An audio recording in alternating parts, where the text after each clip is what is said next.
Breaking news చూస్తున్నాం. Fibre net scam పై ఇవాళ సుప్రీంకోర్టులో విచారణ జరగలేదు. చంద్రబాబు దాఖలు చేసిన ముందస్తు బెయిల్ పిటిషన్ పై ఇవాళ జరగాల్సిన విచారణ చివరి నిమిషంలో ఆగిపోయింది.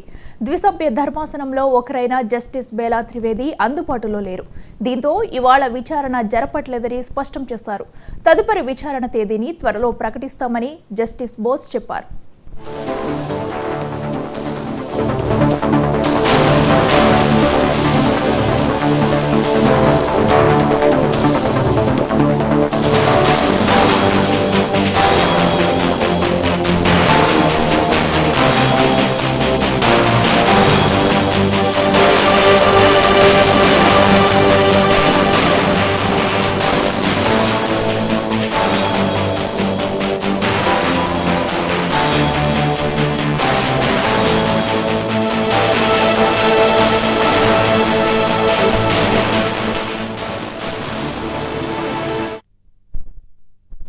ఫైబర్ నెట్ స్కామ్ పై ఇవాళ సుప్రీంకోర్టులో విచారణ జరగలేదు. చంద్రబాబు దాఖలు చేసిన ముందస్తు బెయిల్ పిటిషన్ పై ఇవాళ జరగాల్సిన విచారణ చివరి నిమిషంలో ఆగిపోయింది. ఇదే అంశానికి సంబంధించి మరింత సమాచారం మా ప్రతినిధి నాగేశ్వరరావు అందిస్తారు.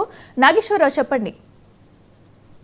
అట్లా అయితే ఫైబర్ నెట్ కేసులో తదేపా అధినేత చంద్రబాబు దాఖలు చేసిన ముందస్తు బెయిల్ పిటిషన్ పై అయితే సుప్రీంకోర్టులో ఈ విచారణ అయితే మరోసారి వాయిదా పడింది. అయితే ఆయన దాఖలు చేసిన పిటిషన్ పై బుధవారం జస్టిస్ అనిరుద్ధ్ బోస్ అలాగే జస్టిస్ బేలా త్రివేది ధర్మాసనం అయితే విచారణ చేపట్టాల్సి ఉంది. అయితే ఈ క్రమంలోనే ఏపీ ప్రభుత్వం న్యాయవాది ధర్మాసనం వద్ద కేసు గురించి ప్రస్తావించారు. అయితే దీనిపై స్పందించిన జస్టిస్ అనిరుద్ధ్ బోస్ అలాగే ఈ రోజు బెంచ్ కూర్చోవడం లేదని తెలపడం అయితే జరిగింది. అయితే విచారణకు మరో తేదీ ఇస్తామని అయితే వెల్లడించిన పరిస్థితి అయితే ఉంది. అయితే ఫైబర్ నెట్ కేసులో అంశాలు 17A అంటే 17A సెక్షన్ తో ముడిపడి ఉన్నందున ధర్మాసనం గతంలో ఈ కేసు వాయిదా వేసిన పరిస్థితి అయితే ఉంది. అయితే అప్పటి వరకు చంద్రబాబుపై తదుపరి చర్యలు తీసుకోవద్దంటూ కూడా మౌలిక ఆదేశాలు జారీ చేసిన పరిస్థితి అయితే ఉంది. అయితే ఈ రోజు సెక్షన్ 17A పై అయితే ధర్మాసనం భిన్న తీర్పులు వెలువరించిన నేపథ్యంలో ఫైబర్ నెట్ కేసులో ముందస్తు బెయిల్ పై ఎలాంటి ఉత్తర్వులు వస్తాయన్న అంశంపై అయితే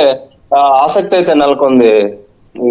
ఓకే నాగేశ్వరరావు, మరి తదుపరి విచారణ తేదీని ఎప్పుడు ప్రకటించే అవకాశం ఉందంట?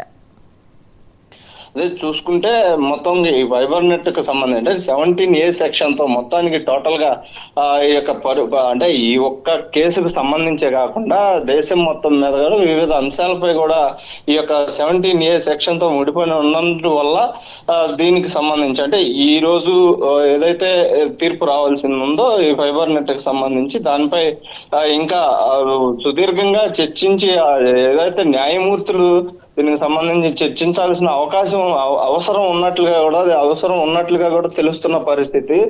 బయట ఎవరైతే న్యాయమూర్తులు కానీ న్యాయవాదులు దగ్గర నుంచి కూడా ఎలాంటి సమాచారం అందుతున్న పరిస్థితి అయితే ఉంది. అయితే మొత్తానికి మరొక వాయిదా పడే అవకాశం అది ఎప్పుడు అనేది కూడా త్వరలో వెల్లడిస్తామని కూడా చెప్పిన పరిస్థితి అయితే ఉంది. Okay, right Nageswararao, thank you.